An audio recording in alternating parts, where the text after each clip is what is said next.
chegou a hora mais esperada, né, de todos os nossos cultos, a hora da palavra. E eu quero convidar a nossa irmã Isabela para estar à frente.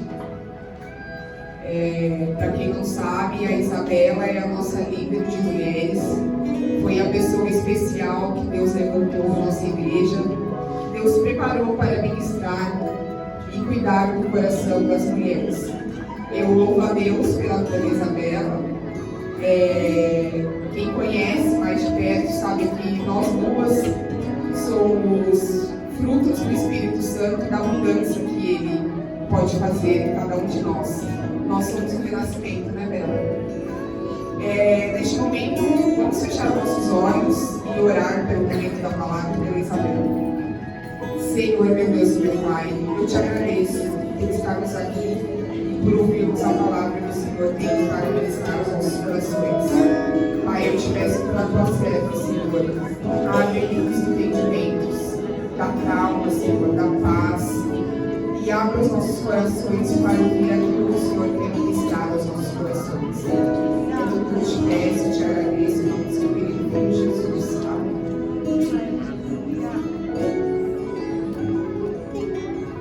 A paz do Senhor, meus irmãos. Olha, vou fazer uma coisa rapidinho que vocês não perceberam que eu chamo. Eu vou começar confessando que eu estou muito nervosa, isso é muito verdade. Mas estou igualmente muito feliz, porque é maravilhoso anunciar o Cristo vivo no dia do Senhor. Bom, eu gostaria de lermos juntos, né?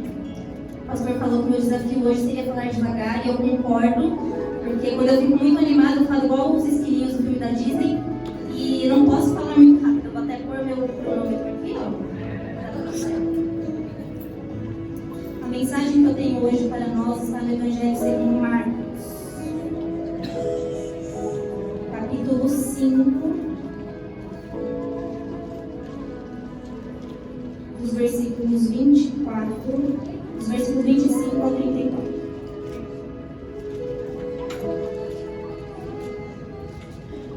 Todos acharam, amém? Eu vou ler. E estava ali certa mulher que havia 12 anos vinha sofrendo de hemorragia. Ela padecera muito sob o cuidado de vários médicos, gastara tudo o que tinha, mas em vez de melhorar, piorava. Quando ouviu falar de Jesus, chegou por trás dele, no meio da multidão, e tocou em seu manto, porque pensava: se eu tão somente tocar em seu manto, ficarei curada. Imediatamente cessou a sua hemorragia e ela sentiu em seu corpo que ela estava livre de seu sofrimento.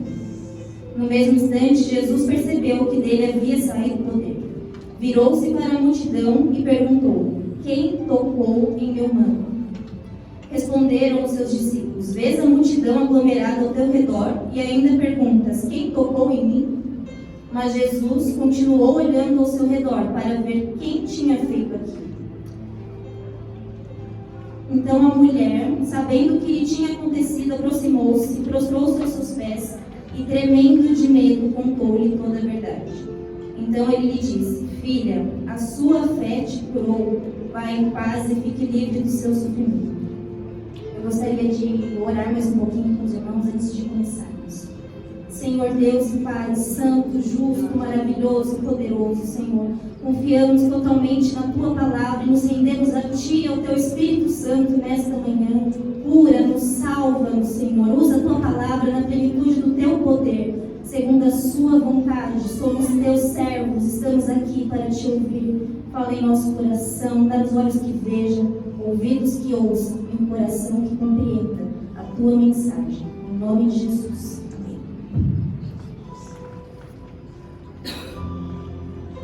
Bom, vamos começar do começo. O que estava acontecendo? Jesus estava na região de Gadara, onde ele expulsa a legião do endemoniado gadareno. E depois que Jesus faz isso, ele é expulso de lá, porque o pessoal não gosta da agitação.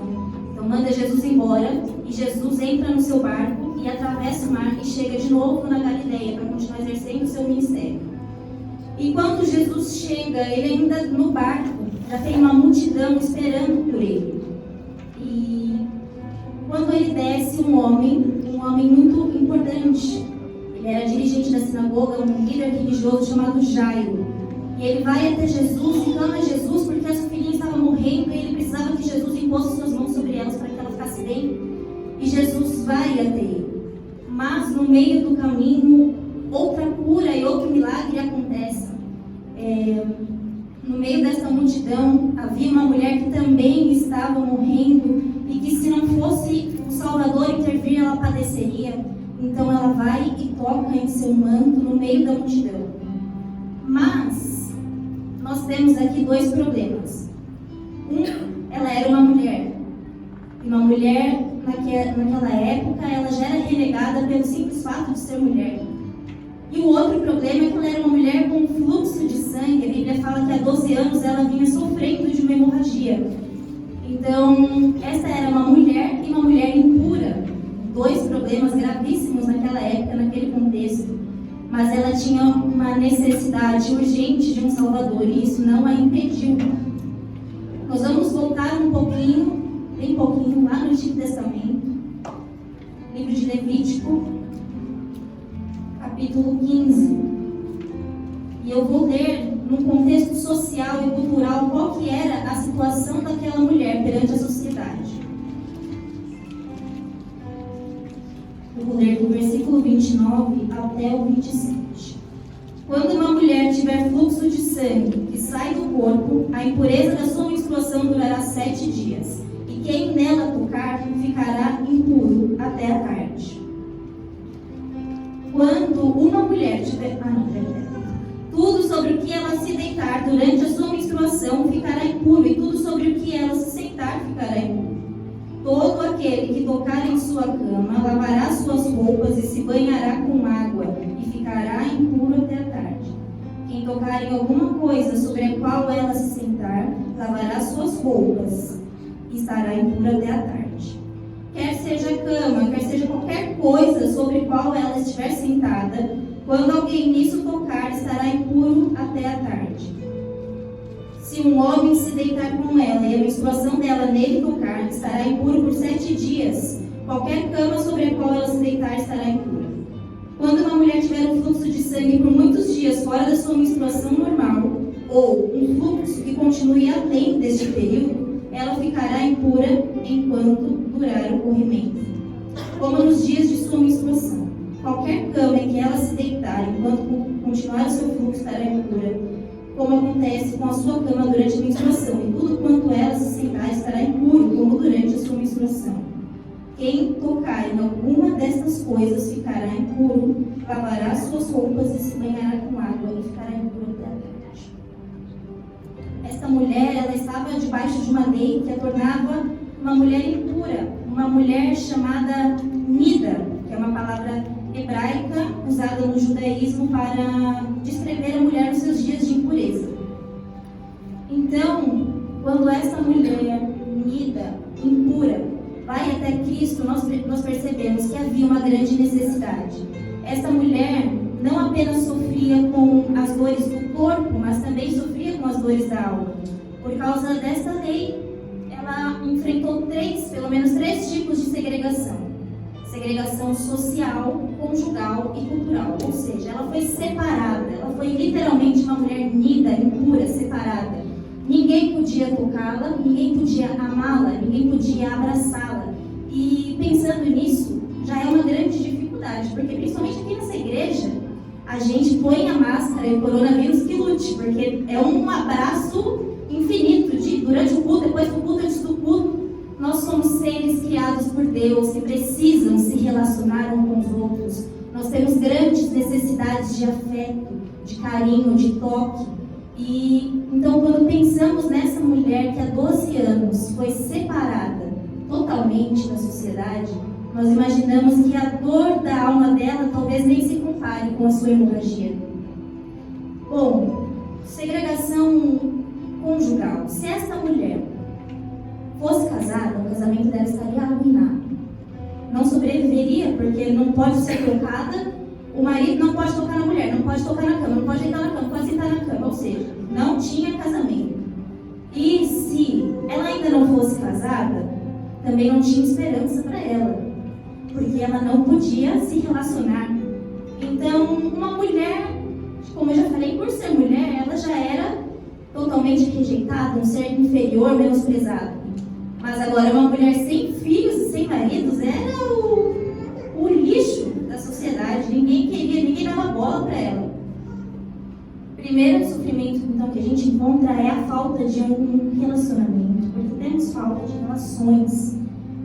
Segunda coisa, segregação social. Privada do relacionamento íntimo com um homem, a mulher também foi privada de um relacionamento com a sua família, com seus amigos. Ela não podia ser amada por ninguém, ela não podia ser tocada, nem abraçada, nem beijada, e nem as pessoas rejeitavam ela, não queriam estar perto dela, porque ninguém queria correr o risco de ficar impuro. E a segregação religiosa, que para mim é a parte mais triste. Essa mulher não podia adorar, ela não podia ir ao templo, ela não podia ofertar, ela não podia participar das festas. Pense, irmãos, 12 anos, segregados, separados, rejeitados. Essa mulher, embora seja tratada como mulher hemorrágica, havia um sangramento muito pior em sua alma. E por que eu estou falando tudo isso aqui, que eu montei este cenário?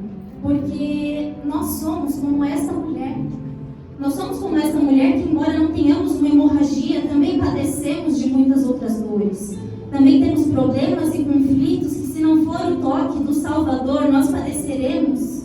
Nós temos problemas que, se Cristo não intervir, se Deus homem não intervir na nossa vida, com graça, com salvação e com misericórdia, nós sangraremos até morrer. Então, essa mulher somos nós somos como ela. Mas eu vim falar do Cristo vivo, né? De notícia ruim a gente já tá bom já. A gente conhece a nossa miséria, mas eu vim falar da esperança. Daquele que cura, porque essa história, embora seja bonita, embora seja tocante, não é sobre ela. A história não é sobre a mulher, a história é sobre aquele que cura. Aquele que, quando é tocado dele, sai poder para curar e para restaurar e para fazer tudo novo, para trazer vida onde era morte.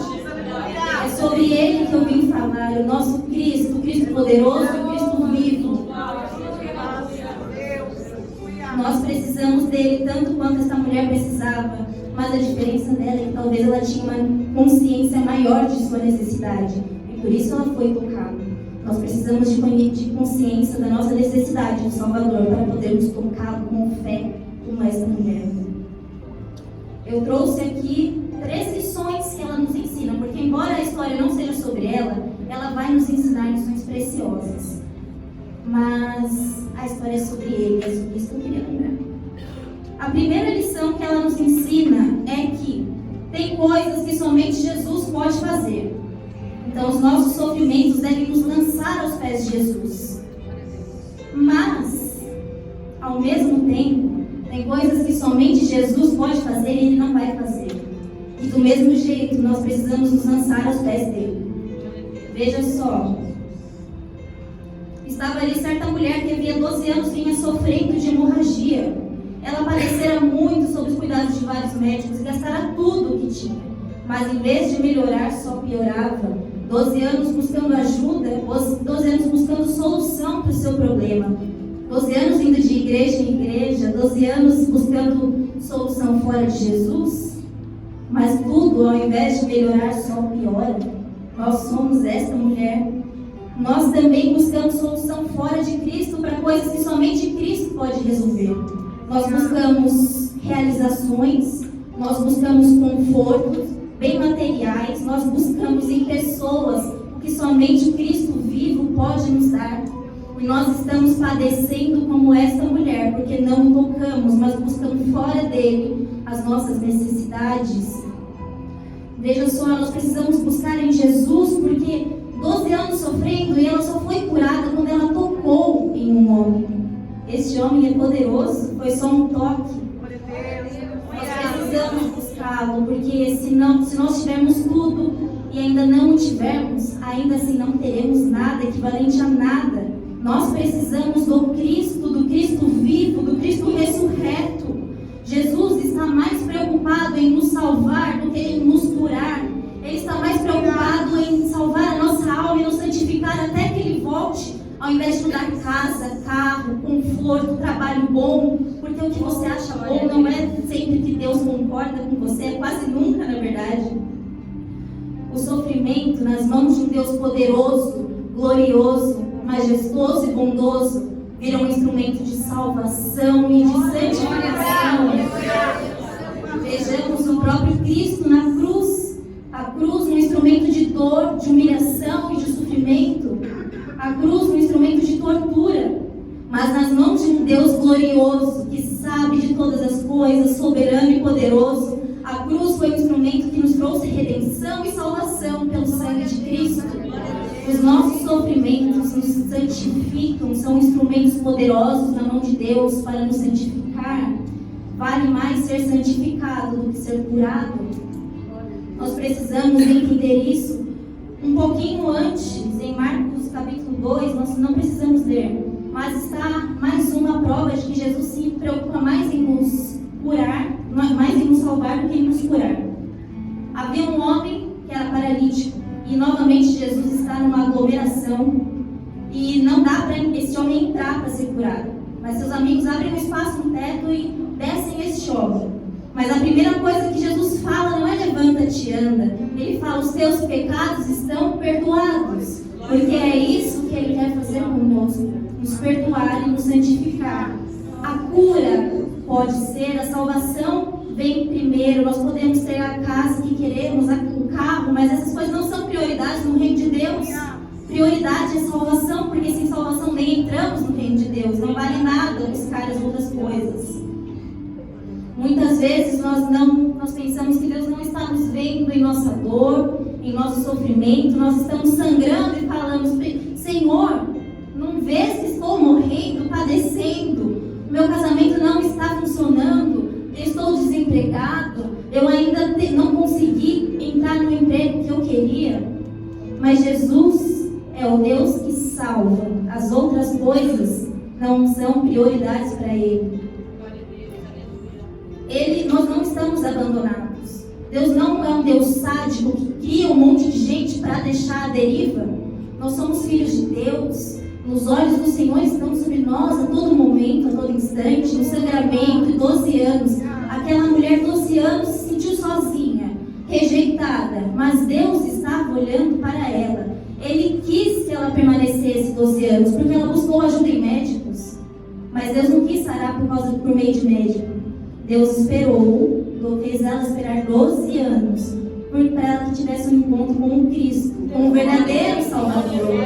Se tivermos que esperar 12 anos, ou mais, ou a vida inteira, sem sermos curados, para nos encontrarmos com o Cristo, louvado seja Deus. Nós precisamos de uma perspectiva escatológica. Nós precisamos olhar para o porvir e saber que vivemos aqui como peregrinos. E esses peregrinos estão sendo santificados para chegarmos a Jerusalém Celestial. Nós não somos mais objetos da ira de Deus, nós não somos inimigos de Deus. Pela cruz de Cristo, pelo sangue de Cristo, somos salvos. E nós precisamos urgentemente compreender a verdade da salvação e da crucificação. Precisamos compreender que há coisas que somente Jesus pode fazer, e se Ele não quiser fazer, Ele não vai fazer, e louvado seja Deus. Se tivermos que passar por 12 anos, 20 anos, 30 anos, sem Ele intervir, podemos descansar, sabendo que os olhos dele ainda estão sobre nós. A salvação, ela é o melhor milagre, o maior milagre que nós podemos provar, experimentar. Nenhum milagre se compara ao milagre de um Deus santo que ama um povo que nada fez para merecer esse amor. Se isso não me deixa vislumbrado, se isso não me deixa atônito, eu ainda preciso conhecer mais e melhor a cruz de Cristo e a sua salvação e o seu poder. Então a primeira coisa que essa mulher nos ensina é que há coisas que somente Jesus pode fazer. Se Ele quiser fazer, louvado seja Deus. Se Ele não quiser fazer, louvado seja Deus. Mas que nada é mais importante para Jesus, para Deus, do que a nossa salvação.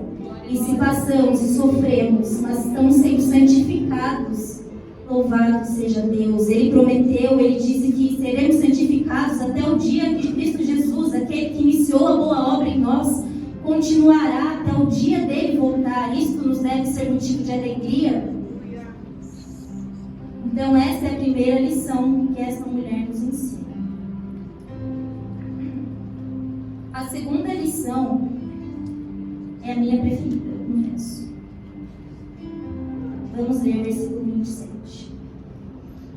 Quando ouviu falar de Jesus, eu vou até comentar com o pessoal da nossa igreja, já sabe esse versículo de cor, porque o pastor fala ele desde o pequeno grupo da casa dele, que a fé vem pelo ouvir e ouvir a palavra de Deus, Romanos 10:17. A fé não vem por ouvir outras boas novas, porque não há boas novas fora da notícia da salvação, fora da palavra do Senhor. A fé vem pelo ouvir. Nós precisamos ouvir a palavra de Deus. Nós precisamos desejar ouvir, porque quando eu sei que a salvação, que a fé, que o tesouro da vida eterna vem por ler a palavra de Deus, vem pelo trabalhar do Espírito Santo por meio da palavra de Deus, eu preciso desejar isso mais do que a minha própria vida. Eu preciso desejar ser santificado. Eu preciso desejar gastar o meu tempo em leitura da Bíblia, em oração. Nós não podemos mais falar, não tenho tempo para Deus. Para Deus a gente não tem tempo, a gente faz tempo, porque o tempo é dele. Nós é que somos servos maus e negligentes e não usamos bem o nosso tempo. Antes desta mulher tocar no Cristo vivo, o próprio Cristo toca nela, porque se a fé vem pelo ouvir, quando ela ouviu em algum momento falar de Jesus, Ele mesmo tocou em seu coração, dando a fé que ela precisava para ir até Ele. Nós precisamos saber que não somos nós que fazemos nada. Nosso trabalho é ler a Bíblia e clamar pela misericórdia de Deus. Todo mundo consegue fazer isso. Você não precisa de mais nada além disso. Porque Deus é bom, Deus é misericordioso. Ele não vê o seu filho clamando e ignora. Ele nos vê e Ele nos atende em seu devido tempo. Então você lê um dia, mas nada acontece. E no outro dia você lê de novo. E no outro dia você lê de novo. Porque Deus não é um mágico e Deus não é o meu servo. Ele não vai fazer o que eu quero e quando eu quero. Então todos os dias eu vou me submeter a Ele em oração, em leitura da Bíblia e vou esperar até que Ele venha, porque Ele vem. A palavra de Deus ela é poderosa para salvar, ela é poderosa para curar. E ainda assim nós negligenciamos ela como se ela fosse um nada. Nós consultamos em alguns momentos de necessidade, às vezes para postar um versículo bonitinho no Facebook, depois fecha e só abre no próximo domingo. Ou nem isso, deixa para o próximo, porque este não deu, tinha coisa melhor para fazer. Ou nem assim, porque no outro também tinha outra coisa mais importante. Então fica aí para o próximo mês, quando eu vier à igreja.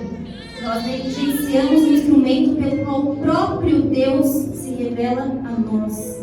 Isso só quer dizer que nós ainda não compreendemos o poder da palavra de Deus. Nós nos entristecemos por não sabermos como nos relacionar com Ele. Deus não me ama, Deus não me ouve, mas eu não o busco. Eu não abro a minha Bíblia, eu não oro. Ah, mas eu não sei orar, não é desculpa. O pastor já resolveu este problema para nós. Nós temos tempo para tudo que nós queremos. Nós temos tempo para ficar no Facebook, para ficar no Instagram, para ficar murmurando contra Deus, para ficar cuidando da vida dos outros, para ficar no WhatsApp o dia inteiro, se for preciso, para trabalhar, para o marido, para a casa, para os filhos. Essas coisas eu não estou falando que é pecado, porque não é pecado. Mas se você deixa, se você negligencia o Senhor por essas coisas, aí temos um problema. Talvez nós não o conheçamos e não conheçamos o seu poder. Isso quer dizer que não nos falta tempo e nunca nos faltou tempo. Porque se cremos que Deus é perfeito, as nossas 24 horas são perfeitas para fazermos tudo o que nós precisamos fazer. O problema é que às vezes a gente quer fazer além do que nós precisamos. E aí acaba tirando o que para nós é menos importante. Infelizmente, para alguns cristãos, o momento com Deus é o menos importante. Mas hoje nós estamos aqui ouvindo falar do Cristo vivo e da sua palavra poderosa. E a minha oração durante todo esse tempo que nós ficamos planejando o curso de primavera era para que o Senhor invadisse cada coração quando os irmãos ouvissem falar a palavra do Senhor. Porque eu falei que essa parte era a minha preferida, porque eu provo disso todos os dias, desde a primeira vez que eu ouvi o pastor falar Eu não gostava quando o pastor abria a boca, me dava uma raiva. Eu falava, meu Deus, esse homem não para de falar nunca. Por que fala tão devagar, com tanta calma? Toda vez esse negócio de que falei pelo ouvir, o que é isso? Mas eu, em minha ignorância, em minha miséria, o Senhor já teve misericórdia de mim e estava trabalhando no meu coração. Então, enquanto às vezes a gente pensa que não está acontecendo nada, que é chato ouvir a palavra de Deus, que não dá mais para ouvir o pastor falar todo domingo esse negócio que vem pelo ouvir. Irmão, pastor, com licença. Pelo amor de Deus. Não dá. Não dá para a gente falar que é cristão e não separar um tempo do nosso dia para adorar o nosso Deus. Jesus era o homem mais ocupado que já existiu, com certeza.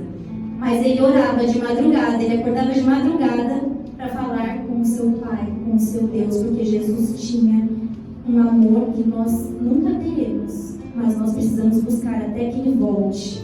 Quando eu penso que é somente quando Jesus voltar que eu poderei amá-lo verdadeiramente com todo o meu coração, que eu poderei vê-lo e passar o dia e a noite, a eternidade adorando. Eu anseio pela volta do meu Senhor. Eu perguntei até uma vez para o pastor se até que ponto isso era normal ou patológico, você querer morrer porque você quer ver Cristo logo. Mas ele falou, está tudo bem, estou normal. O anormal é não querer ver o seu Senhor, aquele que te criou e para quem você foi feito. Nós precisamos começar a criar tempo para Deus na nossa agenda. E quando nós começarmos a fazer isso, veremos que todas as outras coisas, na verdade, não eram tão importantes como nós pensamos, quanto nós pensávamos ser. Então, às vezes, nós olhamos para a vida de algum irmão e falamos, eu estou falando isso porque eu já ouvi isso muitas vezes, mas o Senhor não me deixou amargurar por isso. Que, claro que você lê bastante, mas você não é casada, você não tem filho, você não tem uma casa para passar o dia inteiro cuidando. É verdade. E graças a Deus, por enquanto, eu posso dedicar todo o meu tempo ao Senhor. Mas quando eu casar, se Cristo não for a minha prioridade, se quando eu conseguir um emprego que exija mais tempo de mim e Cristo não for a minha prioridade, e quando eu tiver uma família construída e Cristo não for a minha prioridade, eu ainda sou tão miserável quanto eu era antes. Nós passamos um dia inteiro sem ler e orar e achamos normal. Mas ai de nós sem o bendito celular.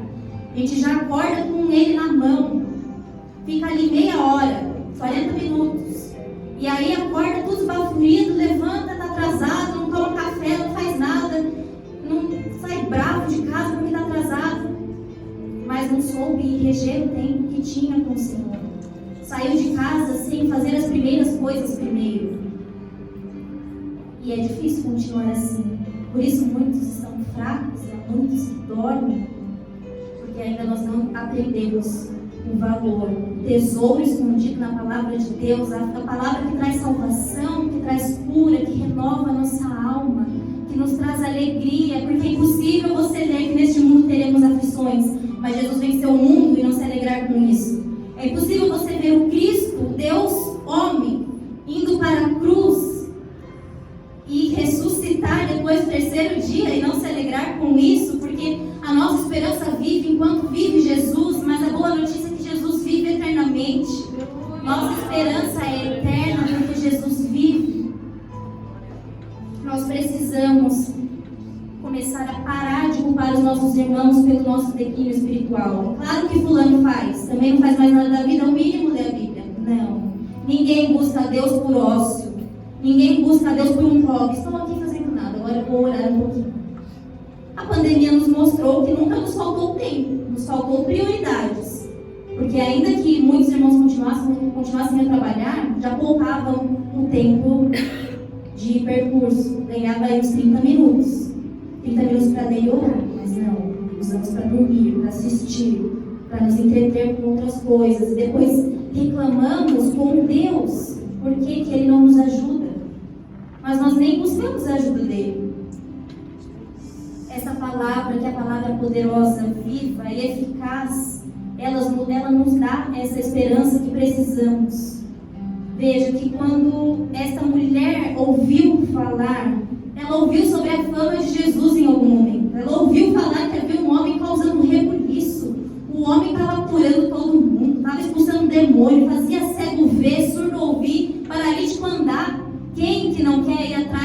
homem. Quando nós lemos a nossa Bíblia, quando nós vemos ao culto, quando nós ouvimos falar de Jesus pela Bíblia, pelo pastor, por pregações, nós vemos que Ele é poderoso, que Deus é glorioso, mas nem isso é suficiente para nós buscarmos. Então, o que é suficiente? Quando essa mulher viu que havia esperança neste homem que fazia cego ver, que libertava os cativos, que curava os leprosos, purificava os leprosos, trazia vida nova aos pecadores arrependidos, ela não perdeu tempo. Ela pensou e foi atrás. Eu preciso desse Salvador. Eu preciso desse Jesus que traz vida à minha morte.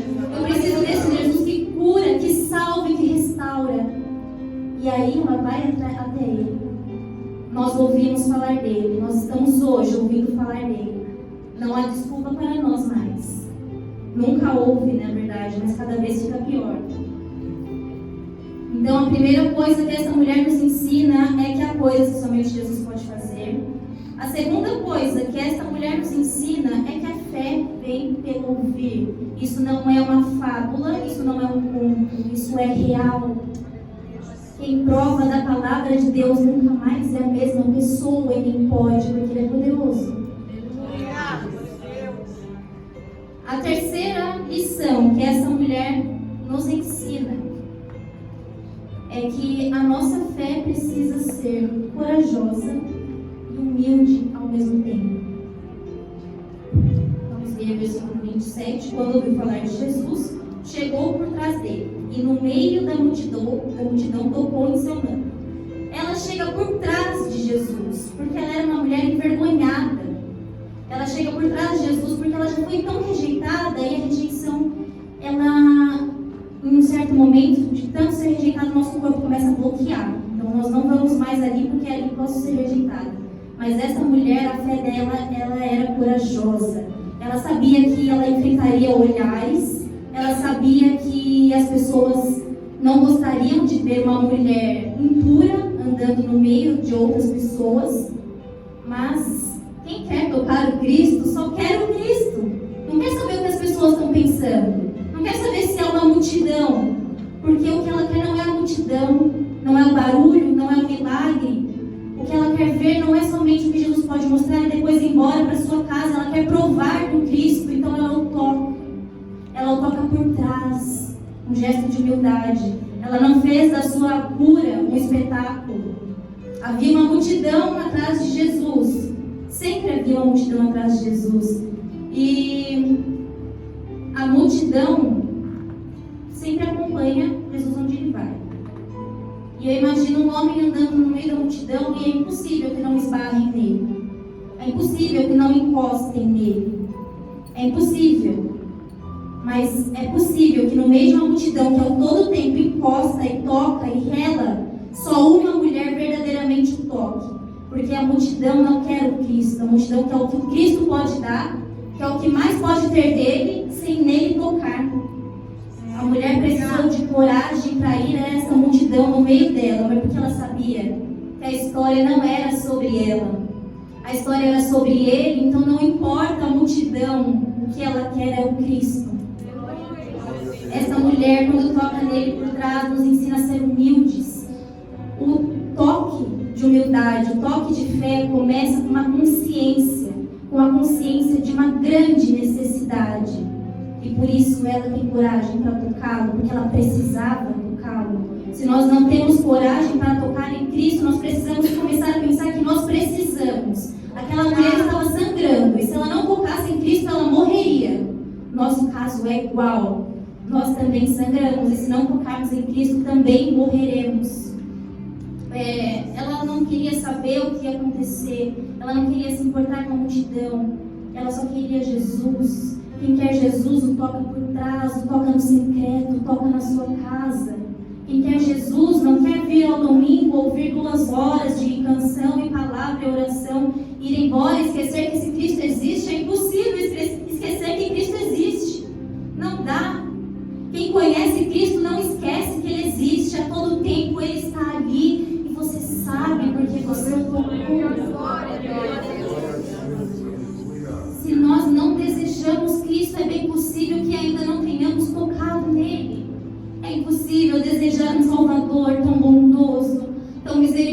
grandioso, tão glorioso. É impossível não desejá-lo, é impossível não querer mais dele, é impossível rejeitá-lo, é impossível negá-lo, é impossível não querer a comunhão com as outras pessoas que são a sua imagem. É impossível viver uma vida de fingimento. Não dá, porque você quer provar mais e mais e cada vez mais. Quem quer tocar em Cristo não quer plateia, não quer elogio, não quer boa reputação. Nenhum seguidor de Jesus tem boa reputação. E se nós buscamos boa reputação, não é a Cristo que seguimos. Ela não chama atenção para si, ela não chama atenção para o seu milagre, ela não quer ser o centro das atenções. Nós devemos falar pouco de nós e muito mais de Deus. Também não queremos e não devemos e não podemos ser o centro da atenção. Jesus, o Deus encarnado, Jesus o Filho, eles não dividem. Eles não dividem o palco com ninguém. É Ele. Ele é a luz que brilha, é Ele, somente Ele. Não há espaço para mim, não no centro das coisas. Há espaço para mim, claro, em Jesus, mas não no lugar que é dele. Nós somos a imagem, a prova viva da misericórdia de Deus. E não porque nós somos bons, mas porque Ele mesmo é misericordioso. Nós somos a prova viva da bondade de Deus, mas não porque nós somos bons e há bondade em nós, mas porque Ele é o Deus bondoso. Tudo deve apontar para Ele. A bondade que há em mim deve apontar para Ele. A coragem que há em mim deve apontar para Ele. A alegria que há em mim deve apontar para Ele. Tudo que há em mim, se não aponta para Cristo, mas chama cada vez mais atenção para mim, não é verdadeiro, não é real. Jesus e somente Jesus está no palco e deve estar no palco da nossa vida, sem dividir lugar com ninguém. Agostinho, bispo de Hipona, eu fiquei até contente quando eu li esse comentário dele, porque eu havia pensado a mesma coisa. Mas aí depois sempre o Lucas me lembra, quando eu comento alguma coisa com ele, ele fala, não é você sabe. Tá bom, tá aqui puxando minha cordinha. Mas Agostinho, bispo de Hipona, diz que a multidão ainda hoje rela em Jesus, encosta em Jesus, vai para a igreja, mas não segue Jesus. A mulher que tem fé toca Jesus, mas a multidão que vai para ver o que ele pode fazer não toca. A multidão vai para a igreja e ergue a mão e chora, mas não inclina o coração, e por isso logo depois esquece dele. A multidão comprime, a multidão aperta, a multidão gosta do show, do que é visto, mas a multidão não gosta de ver o Cristo brilhar. A multidão se vislumbra com os milagres que Cristo realiza, e Ele realiza e continua a realizar. Mas a multidão não quer saber sobre o Cristo que realiza, só quer saber dos milagres, só quer saber das flores, só quer saber de música, mas não quer saber de adorar, de inclinar o coração e de adorar o verdadeiro Cristo. A multidão frequenta as igrejas nos domingos, mas na segunda-feira nunca nem viu Jesus. Nós precisamos ter a coragem que essa mulher teve para tocá-lo. E a humildade também que ela teve. Precisamos saber que todas essas coisas vêm de Deus. Ele mesmo nos dá tudo o que nós precisamos. Então por isso que a nossa culpa quando não vamos até Ele. Porque Ele nos dá o necessário para irmos até Ele com fé e coragem. Ele nos dá tudo o que nós precisamos. Nós é que negligenciamos o Cristo vivo. Ninguém permanece o mesmo depois que toca em Jesus. Nada permanece igual por onde Ele passa. Ele passou, já não é mais a mesma coisa. Não há como viver igual depois que tocou em Cristo, depois que foi por Ele tocado. E nós precisamos aprender com essa mulher. Nós precisamos olhar para as atitudes dela e querer mais deste Cristo, e querer mais deste Deus que é poderoso, e vermos a nossa necessidade, o nosso sangramento, que muitas vezes não é físico, mas é na alma. O pecado também machuca, e nós precisamos tocá-lo, porque a Bíblia fala, essa parte maravilhosa, que imediatamente cessou a sua hemorragia, porque deste homem sai poder. Este homem é poderoso. Não importa se o seu sangramento é físico, porque adoecemos. Não importa se o seu sangramento é existencial, é no coração, ou é pelo pecado, porque você ainda não foi verdadeiramente alcançado pela graça. Mas há uma boa notícia de Deus para nós hoje. Jesus Cristo está vivo. Ele é poderoso para restaurar. Não importa o que seja, não há limite para o poder de Jesus. Ele é maravilhoso, Ele é poderoso, Ele está vivo. Não há ninguém como Ele. Nós precisamos ler a palavra de Deus para conhecer e saber que não há ninguém como Ele. E saber que nós sofremos muitas vezes porque Deus usa o sofrimento como um instrumento de santificação, mas muitas vezes nós sofremos por nossa própria teimosia, por nosso próprio pecado, pela dureza do nosso coração, que se limita a buscar Deus enquanto busca todas as outras coisas. Mas Deus não é um objeto, Ele não é uma coisa para eu consultar quando eu preciso. Ele é o Deus vivo e poderoso que fala a nós por meio da sua palavra. E se nós não temos esperança, se andamos doentes, se parecemos mortos-vivos, é porque nós mesmos não estamos indo até Ele. Ele nos dá o que é necessário. Essa mulher, quando ouviu falar dele, a vida dela não foi a mesma. Nós ouvimos falar do Cristo vivo hoje. Nós estamos ouvindo falar do Cristo vivo hoje. Nossa vida não pode mais ser a mesma. Não dá. Por onde Ele passa não é a mesma coisa. Talvez nós morreremos, não seremos curados da enfermidade do nosso corpo.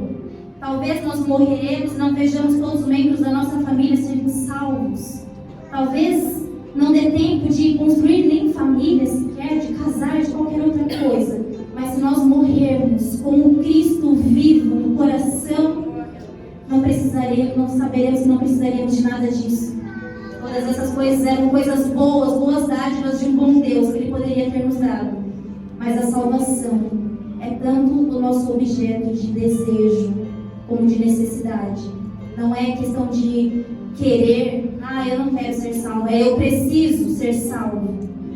Eu preciso do sangue de Jesus. Porque se não for este sangue, nada mais pode me curar, me salvar, me transformar. E ainda que tenha boa aparência, ainda que pareça uma coisa boa, empregos bons são bons. Família é glorioso, é maravilhoso.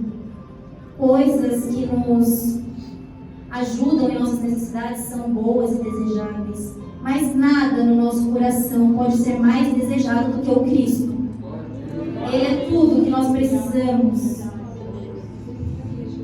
Esta mulher nos ensina lições preciosas e poderosas, pelas quais eu orei que ninguém saísse daqui o mesmo após aprender com ela. Mas agora eu quero falar um pouco do Cristo vivo, que é tanto que é Ele que efetua tanto querer quanto realizar. Aquele que é poderoso para fazer infinitamente mais do que nós pedimos ou imaginamos. O dono do louvor e da glória da nossa vida. A história não é sobre a mulher, a história é sobre o Cristo. E essa é a minha parte, é a parte que eu orei ao Senhor pedindo: Senhor, me deixe falar, não me deixe ficar chorando, porque eu preciso entregar esta mensagem aos meus irmãos. Versículo 30. No mesmo instante, Jesus percebeu que dele havia saído poder. Virou-se para a multidão e perguntou: quem tocou em meu manto? Responderam seus discípulos: vês a multidão aglomerada ao teu redor e ainda perguntas: quem tocou em mim?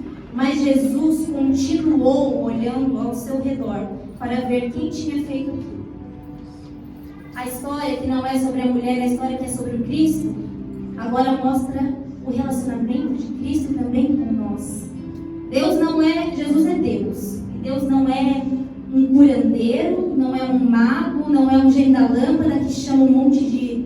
Essa palavra que não escandaliza, eu aprendi com o pastor. Desgraçada, gente sem graça. Junta um monte de desgraçado e cura em massa e despede cada um para sua casa. Deus não é este Deus. Deus é Deus de relacionamento. Jesus é Deus de relacionamento. Essa mulher que tanto tempo foi rejeitada, que sofreu, que foi sozinha, que teve dores da alma pela solidão. Agora há um homem que busca o rosto dela na multidão. Irmãos, se lembrem, nós ainda somos esta mulher. Nós ainda estamos numa multidão, mas Jesus, no meio da multidão, Ele busca o nosso rosto. Nós não somos uma coisa para Ele. Nós somos pessoas únicas, formadas pelo próprio Deus. Jesus agora procura a mulher no meio da multidão, não porque Ele quer saber quem tocou. Ele sabia, Ele é Deus. Antes dela tocá-lo, Ele mesmo tocou nela. Antes dela nascer, Ele mesmo a formou no ventre de sua mãe. Jesus, quando pergunta quem tocou em meu manto, Ele está convidando a mulher a levar a Ele as suas dores. Porque Jesus se importa com as nossas dores. Quando a gente pensa que Jesus não está vendo, Ele se importa com as nossas dores, com o nosso sofrimento. Tanto é verdade que o nosso maior sofrimento é o pecado e a separação de Deus. E Deus se importa tanto com isso que se encarnou em homem, mandou seu Filho, o homem Deus, Jesus Cristo, morrer na cruz para nos salvar. Jesus se importa com o nosso sofrimento. Se está doendo em você, Ele está vendo. Ele não está com de nós. Ele sabia exatamente quem tinha tocado, mas Ele agora dá a essa mulher por 12 anos rejeitada, 12 anos ferida, 12 anos de tristeza e solidão, 12 anos de inverno frio, seco. Agora Ele dá a essa mulher a oportunidade de falar das suas dores a Ele. Ele a convida a falar, confessar a Ele o que estava machucando. Porque Jesus não cura somente nosso corpo, mas Ele cura a nossa alma. Ele não quer fazer as coisas pela metade, porque Ele nos ama e se importa conosco e Ele é poderoso para curar as feridas do corpo e as feridas da alma. Muitas vezes nem nós sabemos o que dói e o que machuca, mas Ele sabe. E Ele procura o nosso rosto na multidão para chamar a gente de filho, para olhar, para tocar, para nos fazer sentir amados, porque Ele nos ama. Muitas vezes nós falamos muito do juízo de Deus e devemos falar porque Ele é justo e haverá julgamento. Nós ouvimos falar muito disso, mas também precisamos nos lembrar que aqueles a quem já são justificados pelo sangue de Cristo são objetos do seu amor. É difícil, eu sei que é difícil imaginar um Deus glorioso, soberano e maravilhoso que nos ama, mas é real. Ele ama o seu povo. Nós somos objetos de amor do Senhor. Agora, essa mulher rejeitada, ela tem a oportunidade de falar a Jesus, mas ela ainda não fala, ela está com medo. Nós também temos medo, muitas vezes, de expor a Deus as nossas dores, como se Ele não soubesse. Mas Ele sabe. E Ele continua a procurar a mulher na multidão, porque Ele quer ouvir. Ele quer curar as feridas da alma dela, depois de ter restaurado o seu corpo. Porque ela já foi curada quando ela tocou nele. Imediatamente o seu poder a curou, mas Ele não quer só isso. Ele quer se relacionar com ela. Ele quer se relacionar conosco.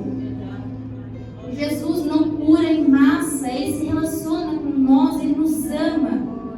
Ele sabe o que nos causa dor e o que esmaga a nossa alma. Mas Ele mesmo provê a cura. Ele mesmo é a nossa cura. Essa mulher que já havia sido curada de seu sangramento, agora estava recebendo a maior cura. A cura da sua alma. O perdão de seus pecados. A restauração de um relacionamento caído. Agora ela estava amiga de Deus de novo. Ela que era inimiga de Deus outrora, agora é objeto de seu amor.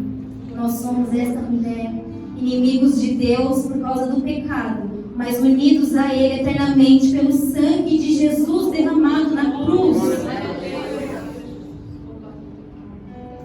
Seus discípulos meio impacientes são Jesus, a multidão.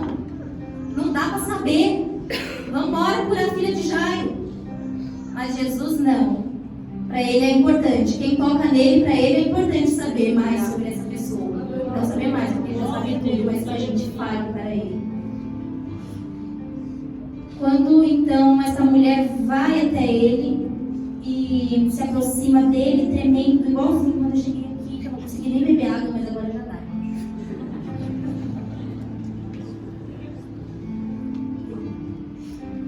Então essa mulher tremendo e com medo conta-lhe toda a verdade. E esta para mim é a melhor parte da história do homem que cura. Jesus olha para essa mulher, e quando eu imagino Jesus olhando para essa mulher com olhos de amor, com olhos de quem conhece na pele a rejeição e a solidão e o abandono, olhos que compreendem a dor de uma criatura que ele mesmo fez. Eu imagino os olhos dele olhando para ela, eu imagino ela nervosa.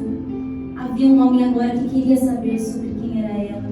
Ela tocou em Jesus, mas agora ele é quem toca nessa mulher. Ele olha para ela e disse: filha, a sua fé te curou, vá em paz e fique livre do seu sofrimento. Depois de anos de solidão, dor e rejeição, agora um homem olha para essa mulher e a chama de filha, algo íntimo, algo familiar, algo que conforta. Saber que somos filhos de Deus deve nos trazer conforto. Saber que embora nosso corpo sangre por 12, 15, 20, 30 anos, somos filhos de Deus.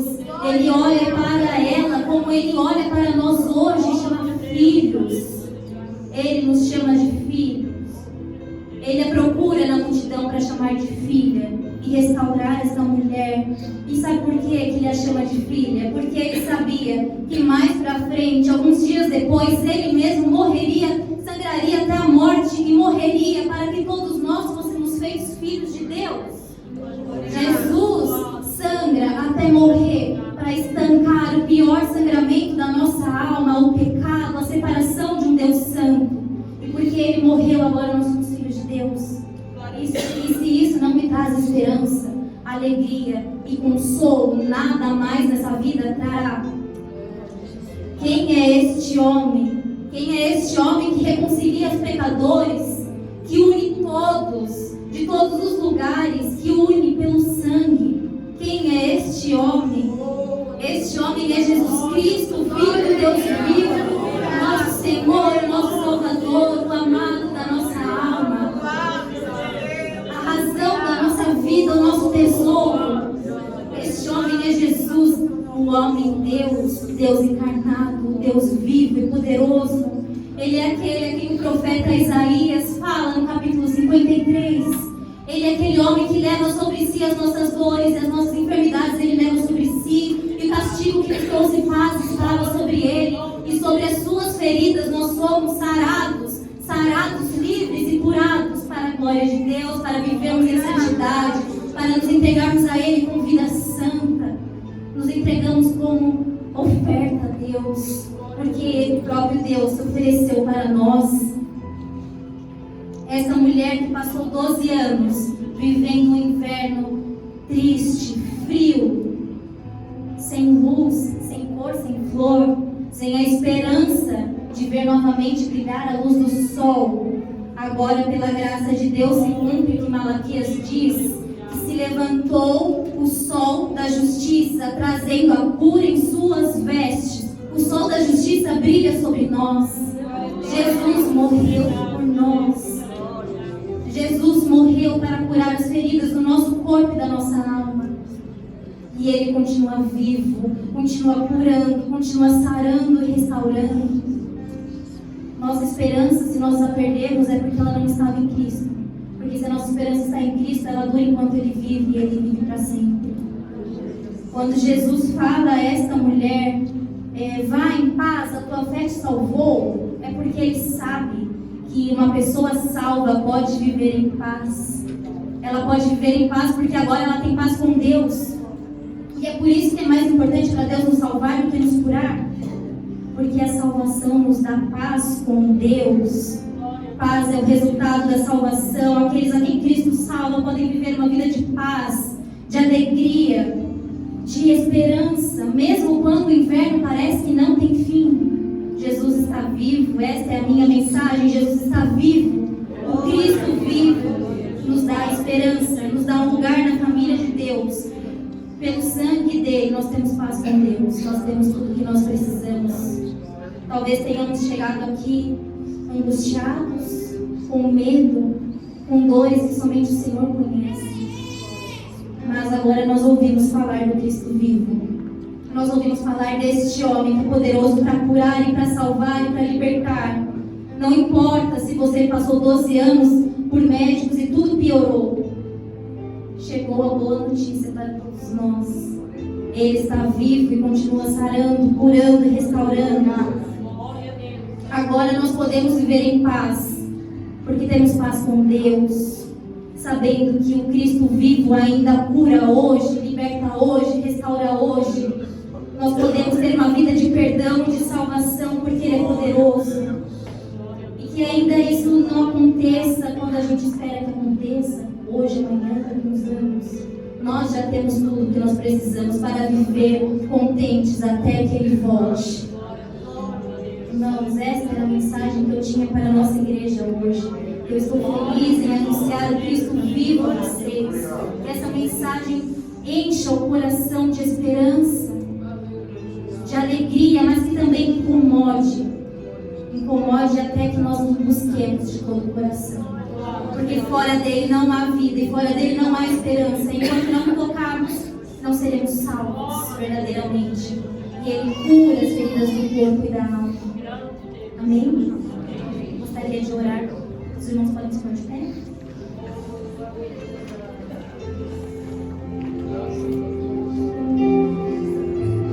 Oremos. Senhor Deus bondoso, Pai misericordioso, Deus Espírito que está conosco, pedimos a Ti, Senhor, que essa palavra fique guardada em nosso coração, mas não apenas guardada, mas que floresça, frutifique, Senhor, frutos de salvação, frutos de redenção, frutos de cura. Nós precisamos de Ti desesperadamente. Se não for o Senhor intervir no nosso sangramento, nós morreremos. Mas Te louvamos porque ouvimos da esperança viva, do Cristo que morreu e sangrou, para que nós ficássemos livres do nosso sangramento, podemos viver em paz, porque temos paz com o Senhor. Fica conosco, Senhor. Guarda-nos em Ti para sempre. Nós precisamos de Ti. Se não for o Senhor, nós